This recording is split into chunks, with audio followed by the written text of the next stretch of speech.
Okay, so as promised, put Emma and Lee on the spot a little bit and said that we would do a little video record to answer the questions that we didn't get around to in the session today.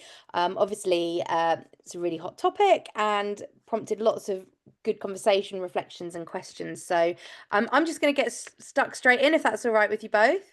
Absolutely. Yeah, Do let's it. get stuck in. Fabulous. First of all, just in order of the questions that came through, really, when you were sharing your slides around the different eras of IC, one of the questions that came through is, do you have specific time periods around where we kind of move from process-led, expert-led, and so on and so Yeah, forth? I mean, the first chapter of the book is a sort of run through the kind of history of internal comms, and I mentioned it started off with kind of Cadbury and Roundtree and some other innovators in the in the Victorian era, and we were very people first at that point. Then we quite quickly turned into this sort of process-driven mode, which ran from, I guess, the early 20th century, before the First World War, around the First World War, right the way up to maybe the 60s, 70s, Emma. And then we began to morph into this sort of expert led. This was the Mm. rise of the internal communicator and the rise of internal comms as a distinct corporate function, and organizations like IOIC emerged. So professional bodies, we began to see emerging competency frameworks and so on, so that all of the gubbins of a real profession marked that expert era, and that has sort of dominated right the way through up until now. Yeah, Yeah, so I'd say for me, Lee, that the thing that differentiates process-led to expert-led, and I would say some teams are probably still in process-led today, right? mm, The mm, difference is that mm, in process-led, you just don't really think about your employee, your end user, your customer, right? You're just yeah, doing stuff. So you might be producing a really nice, slick magazine and not really thinking about how it lands and what even why you're doing it, right? It's absolutely, always done one. And I think for me, I think the big difference is that the expert led started to think about the behavior change. What do we need people to do differently as a result of our yeah, communication? And what do we need people to think, feel, do? They start thinking about the employee and where they might be at. So I think yeah, that's the difference for me. And I think that that's probably been around, 25 years or so, that kind of thinking. yeah. Some teams are absolutely there, and I think other teams are probably still in the process-led No, mode. and that's the, yeah, you're right, and that's the key point. I had lunch with someone yesterday, and they're Yeah, a 13,000 strong organisation. They've got no internal comms capability, professional capability at all, and they pump out one e-newsletter once every 2 weeks, and that's about the extent of it. So, you know, to your yeah, point, we're all over the place. There are some innovators, there are some organizations and pioneers out there doing very much in this people first zone, as we've talked about. There are others doing very old school comms, and mm, others operating in a highly professional sort of expert, we know best manner, and everything in between. So Thanks. hopefully that sort of answers the question. There's no hard and fast sort Great. of, ended on this date or anything like that, but it's yeah, it's been an interesting journey over 150 years. Thank you. And that actually brings us on nicely to the kind of more future thinking. Talking around AI, the next question was, it'd be great to know where to find examples of which different types of AI to use for all of these different things that IC professionals are doing. So any thoughts on that? yeah. So join the movement, join the EX space, and we'll share everything that we know with you, right? So as part of the training will absolutely incorporate how to work with AI to do this stuff, practical tools, what AI tools are out there, how to, what are the best prompts to use. So we'll share all that thinking with you. And we are learning ourselves as well. So if you've got some good ideas for us, then tell us, because I'm kind of learning about new tools and new ways of asking questions. And, yeah, learning. We're all learning every day, right? But all of that will be part of what we share on the X space, part of the movement, and it'll be part of the training that we will be delivering as well. The courses, the accredited courses will have all of that baked in as well. So you won't just be going through the kind of the 5-step design loop I showed you on the slides. Each of those steps will talk about how you'd use AI in each of those steps as well. Brilliant. Thank Yeah. you. And moving on to the next question. What does consumer grade comms actually look like? Have you got any examples of how you see it looking? What's in addition to just personalization? The easy answer is what's your greatest experience as a consumer in terms of using a website or an app. We all use Spotify, Netflix, Amazon, so it's that hyper personalization, it's ease of use, it's giving you what you need rather than everything, so it's relevance. And there's some great case studies like Yeah. Tarek's recent webinar and Bupa that are Yeah. already innovating in this area. Yeah, the thing for me, it's about emotion, right? So really great brands make you feel seen. They get you.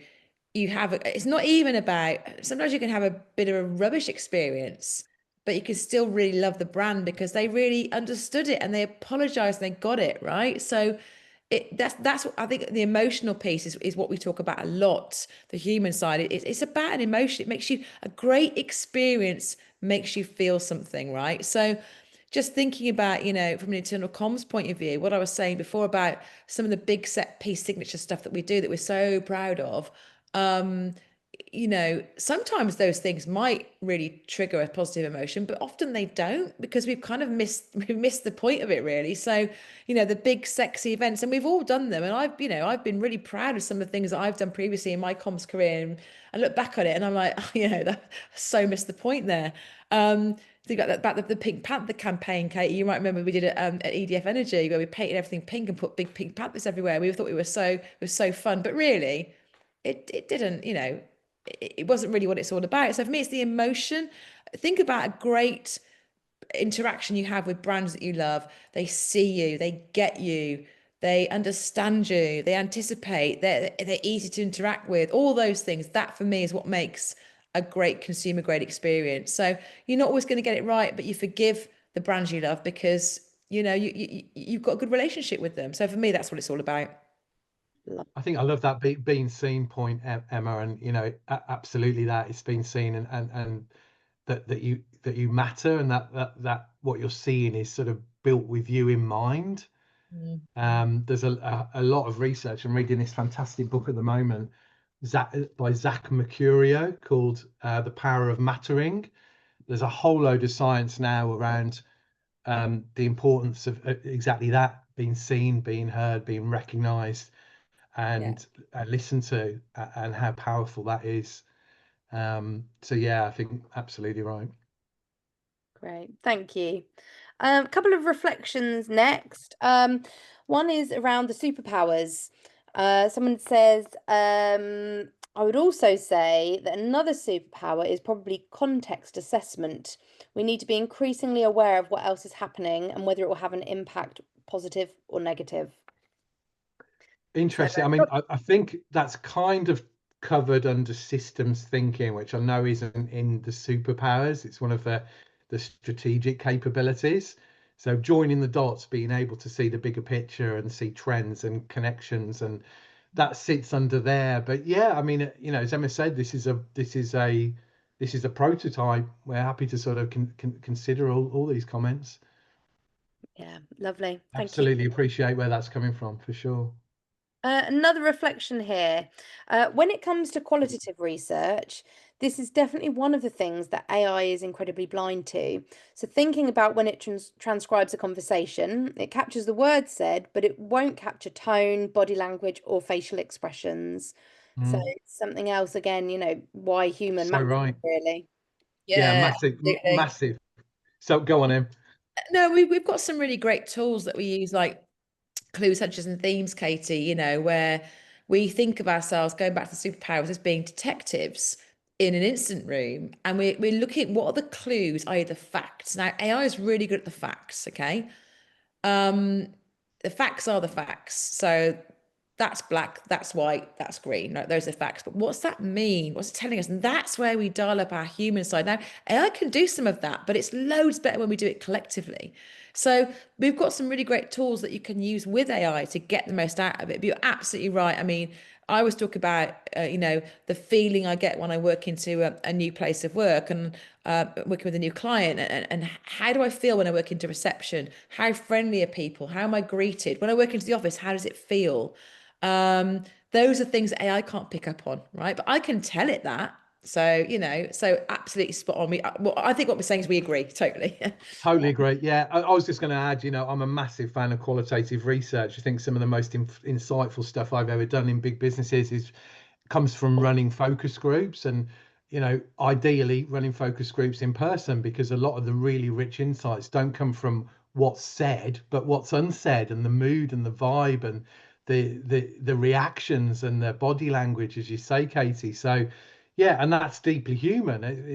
Exactly that point is But partnering. I also think, sorry, just going on with this. I think, I mean, I started life as a research psychologist, right? And I think we underplay the skill that's required to run research and Mm. analyze research. And I studied to post grad level to get good at this, right? And even now, I'm not as good as a lot of people, right? I'm not certainly not the expert I could be.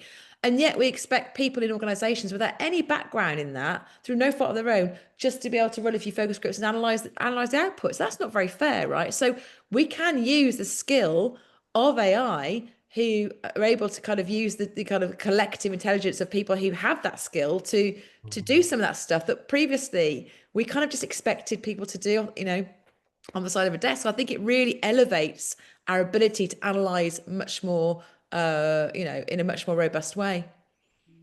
That's really Yeah. interesting. Thank you. Okay, back to the questions. Do you find some of the skills and capabilities actually need more cross collaboration to do internal comms with AI, more integration with IT, and even more partnership with HR?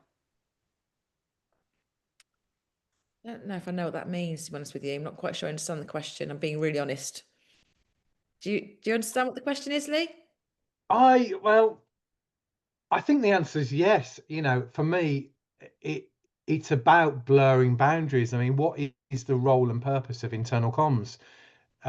For us, it's not about pumping messages out. It's about culture. It's about change. It's about human capability. It's about co-creation. It's about the whole human side of an organization. So does that require interfacing and working with HR? Absolutely. Does it require working with IT on the AI enablement bit? Absolutely. I think again, one of the hang-ups we've got as professionals is sort of the boundaries around our role. We are what we are on this job description, where actually the best internal communicators I've seen kind of rip that job description up, and they just get stuck in and make things happen and go where they need to go, and they're in tune with the organization. If that's the question, I think the answer is Yeah, and I yes. think building on that, I mean, when you get into the design loop we share and the tools and the approaches we share, like if you're running, say, a design sprint, so say you have got as a communicator, you've got a big project to roll out a new kind of set of values, let's just say vision and values, then in old world, you might have done that in within your kind of, within your team, your ivory tower and your expertise. What we always recommend with the design sprint is you get other people involved. So you get end users involved, you get leaders involved, you get subject matter experts involved, you get all these people in a room, either physically or online, to help to look at the current experience and map the future experience, etc. So we always the kind of human-centered design approach absolutely involves a whole bunch of people. That would never just be, a kind of small set of people in a room doing it on their own. You always need to get different voices in the room. And I think that's probably my take on the question, really, is that working more with AI doesn't necessarily need you to collaborate with these people more, but it allows you to. It gives you that bandwidth to be able to start doing that a lot more. Yeah. We've I always think, really should have been doing it. So yeah, I think that's right, Katie. I think comms has always been inherently multidisciplinary. should have been. Um, yeah, Yeah. absolutely, 100% should have been. How can you do culture change? How can you shape the onboarding experience as a communicator when you don't own it? So you have to influence, you have to collaborate. That was always part of the role. But as you say, whether it was bandwidth or just hiding behind our job titles or whatever it was, we never really did that particularly well. But I think that becomes more important now. Yeah, totally agree. And actually, it's a beautiful segue onto the next question. So the next question is, how would the relationship with HR ideally evolve as the focus changes, the capabilities and strategic skill sets, which could increase crossover with people teams? So, yeah. Well, look for starters, right? HR is in exactly the same place. AI is a game changer. It is going to fundamentally reshape the nature of HR. It's already doing that. It's already screening candidates and all sorts of things. And we haven't even seen the start of that yet. So in the next few years, HR as a profession is going to have to scratch its head in exactly the same way that we are, and hopefully they get to the same place. It's about human beings, and what is an organization? It's nothing more really than a bunch of human beings now with bots alongside them pulling in a similar direction, Yeah. working And if towards a you common are an aim. HR, What organization is. I totally agree. And if you are an HR pro watching this now, again, join the EX space because the tools are there to help you as well. It's We're all all playing this. We're all in the same But I'd place with say all the to same add to challenges. that, I think, there is a really massive opportunity here. And we talk quite a lot in the book about onboarding as an example of, I've seen relatively few internal comms teams get involved with communication around the onboarding process, right? It's a critical moment that matters for most people because it's that kind of first experience you have with an organization. And 9 times out of 10, it goes wrong because the communication isn't working, right?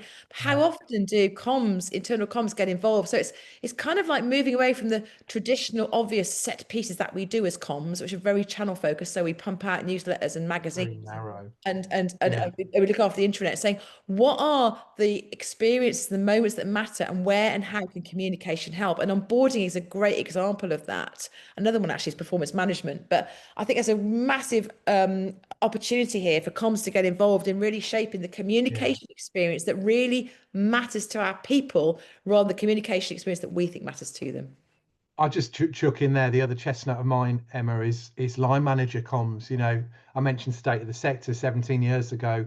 That was the number one biggest challenge, and this year it's the number one biggest challenge. We haven't moved the dial on line manager communication, and part of the problem is that we don't own it. It's owned by the operations, the organization. We don't even own the capability of line managers. That's owned by L&D and HR, and we haven't fixed it. But this is that opportunity to get stuck into these things collaboratively with other functions, for sure. But yeah, Absolutely. they're vital. Yeah, could be really exciting. Okay, we're nearly there. We're nearly there. Love to know your view on best practice for using AI when it comes to inputting business information into AI tools. My previous employer, we had internal AI, but I don't imagine every business will have this. What happens then? Yeah, I mean, obviously you've got to be really careful. If you've got Copilot, that's the one that most companies have. You can use it internally, not a problem. If you don't have that, you've just got to be super careful if you're using AI of choice that's external because it isn't private. So you've got to just, usually most companies have a kind of an ethics policy. However, the research I've seen shows that employees are using it regardless. So Yeah. there's a big kind of can of worms there because why wouldn't they? Because it's making their lives so much easier. So um, who knows what the It's on fallout is going to be?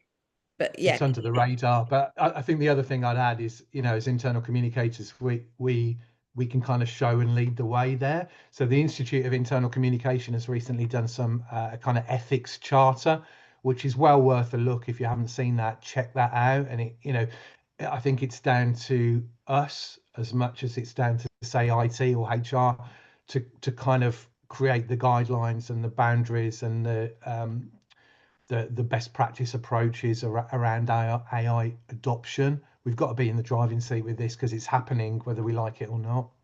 yeah, Yeah, I wouldn't be surprised if not too far down the line there'll be similar guidelines to things like data protection and stuff like that around It employees. will it will be regulated at some point. It Yeah, has to be, doesn't it? yeah. Okay. finishing on a lovely one to end. How else can we stay in touch? Now, I know that we answered this a few times in the session itself, but how else can we stay in touch? Join the community. Okay, so the EX space is we call it a learning community, but there's 500-ish members already. Global membership. We have an app you can download onto your phone, onto your iPad, and coming soon for Android. There's an always on community that you can tap into, ask questions, share ideas, bounce things around. Get stuck in. It's about joining that movement and just becoming part of this, becoming an innovator and a pioneer. Yeah, I'd say join the movement, because the way it works is that will give you access to the EX space, but it will flag you as being someone specifically interested in the People First IC kind of stuff, so we can communicate with you directly on that, because we're developing a kind of almost like a sort of specialist areas within the EX space that will be dedicated to People First IC. So all be in there coming soon. There's some great stuff in there already that's still useful, like we've got a load of tools in there, personas, etc. But if you join the movement, Casey will share the QR code, then that flags you as someone that's interested in this stuff, and we will be coming to that movement, that kind of body of people to kick ideas around and get you involved in research and events and all sorts of stuff, because we need to work with you to make this happen. Yeah, definitely. I'll just add as well, I think follow us on LinkedIn as well. We're all three of us are active on LinkedIn, and then the EX space has a company page as well, which we'll be using increasingly moving forward. So, one or the other, or ideally both, but plenty of opportunity to join the conversation. Yeah, definitely. And once you're in the EX space as well, even then, there's lots of different ways that you can continue the conversation. We have a great social feed. We have monthly clinics, obviously events like this one. So there's loads of ways that we can kind of keep talking, if you like. I'll quickly flash up the code now. I'll probably pop it in an email version as well, and it'll be on the page. Hopefully, can you see that? Is that the QR code showing on your screen, Emily? Yeah, I can see a Looks QR good. code. It's the right QR code. I It wouldn't is know. the right. check it. It is the Good. right one. I've double checked. So this is for the People First IC movement. So to join the movement, Lee's just checking it on It his. works brilliantly, It works perfectly. good. That's the one. Otherwise, I'd have to do a quick edit job on the video. So yeah, Yeah. no. Brilliant. So a couple more seconds for you to scan that. It'll be in the email as well, no doubt. But yes, thank you for so much interaction today. Great conversation. Loads of really good questions. It's always great when people ask questions. It makes the conversation really interesting for all of us. That's it, I think. And thank you, Emma and Lee, for letting me be cheeky and put you on the spot. No worries at all. We're used to it. Thanks, everyone. Take care. Bye.